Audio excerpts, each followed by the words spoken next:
Perubahan di dalam UMNO ni, saudara Taramsing, bergantung kepada sikap ahli UMNO.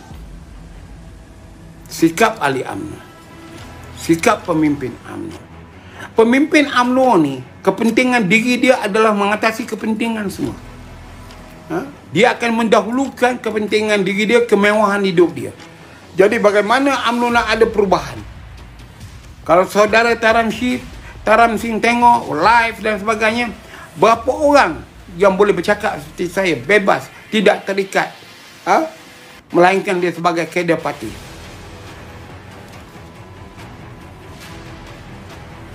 Siti Normarina Hanif tu, dia pun PN tu, dari gagal dia datang kepada gagal dia kembali. Harap jauhkan. Saya harap supaya Datuk Seri Ismail Sabri ini tidak kembali kepada gagal. Dia akan buat perubahan-perubahan berdasarkan kebolehan pemimpin-pemimpin UMNO yang akan dilantik. Kalau masih menyimpan ada hamba lagi, saya rasa agak berat untuk menyelesaikan isu-isu ini. Jadi kalau dia melantik balik bekas-bekas menteri yang gagal dulu dalam kerajaan lagi, saya tidak tahu apa nak komen lagi kepada Ismail Sabri. Sebab dia juga mungkin akan melantik menteri-menteri yang gagal dulu. Jadi kita kena ingat, kerajaan gagal yang dibawa oleh UMNO berarti kerajaan dulu juga gagal, dan kesenambungan kerajaan gagal itu ada dalam sistem kerajaan Ismail Sabri ini. Okey. Kokoh ke 114 tu Datuk Zahrin, dia ada dua, Kingmaker, bargaining power. Kingmaker ialah di bawah PBBM.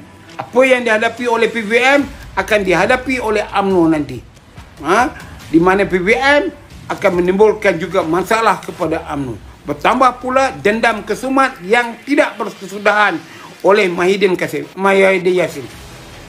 Jadi 114 adalah campuran, bukan solid. Siti Mariam, Anwar Ibrahim yang terbaik. Okey, itu pandangan anda. Macam mana kes mahkamah Datuk kena diteruskan? Najib telah memberi beberapa kali kenyataan dia bersedia untuk hadir ke mahkamah, dan saya penuh percaya bahawa proses mahkamah itu akan diteruskan. Tidak ada timbul untuk mengubah keputusan-keputusan pendakwaan kepada mahkamah. Dan jika UMNO mengambil tindakan, menarik balik sokongan dan sebagainya, itu sebab kita kena tunggu sekarang. Berani ke Ismail Sabri menukar peguam negara ini? Itu satu isu yang kita tunggu setelah beliau mengangkat sumpah, menunggu sebulan dua, ataupun dia terus kekalkan peguam negara yang tak berapa cerdik ini, yang dilihat sebagai kroni saja. Dan juga, adakah speaker Dewan Rakyat akan dikekalkan juga? Ini adalah satu perkara yang menjadi perhatian kita semua. Mungkinkah karier politik Datuk Zahid akan berakhir, Datuk? Yes, Dr. Abi. Dia sudah tamat. Dia mesti sekarang ni menyiapkan diri dia untuk masuk muzium dalam sejarah. Lebih pada itu tidak ada. Walaupun dia kawan saya, daripada muda sampai kedua, angkuh dia, sombong dia masih ada. Saya hantar WhatsApp melalui Telegram, jawab pun tidak. Tak ada nak bertelefon, nak tanya khabar. Tak ada. Zahid bukan seorang pemimpin yang baik. Dia mementingkan keluarga dan kroni dia. InsyaAllah kita akan membocorkan beberapa rahsia dia waktu Kementerian Dalam Negeri dari segi penyelewengan dia itu. Saya ada cukup maklumat, tapi saya diam dulu. Okey?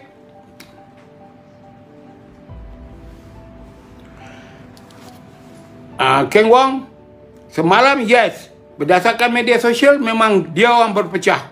Tetapi sekarang pun berpecah. Kamu tahu apakah? Kalau kamu tak tahu, jangan komen. Sebelum saya terayang keluar kamu dalam Facebook saya. Dan juga di dalam live saya ni.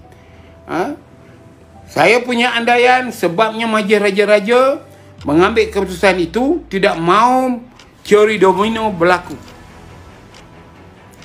Teori domino ni bagaimana?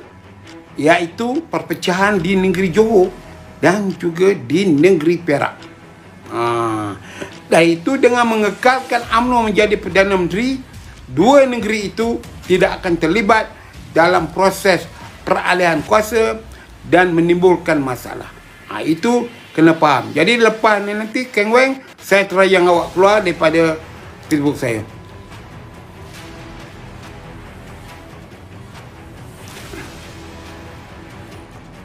Dia masalahnya Abu Al-Sirik kata peribahasa Cina, jika anda baru pecah kapal kemudian berenang menyelamatkan diri, anda jumpa sebuah tanah daratan, kamu rasa itu kamu dah selamat. Kamu tak tahu tanah daratan itu hanya pulau. Begitulah dia yang akan berlaku kepada UMNO.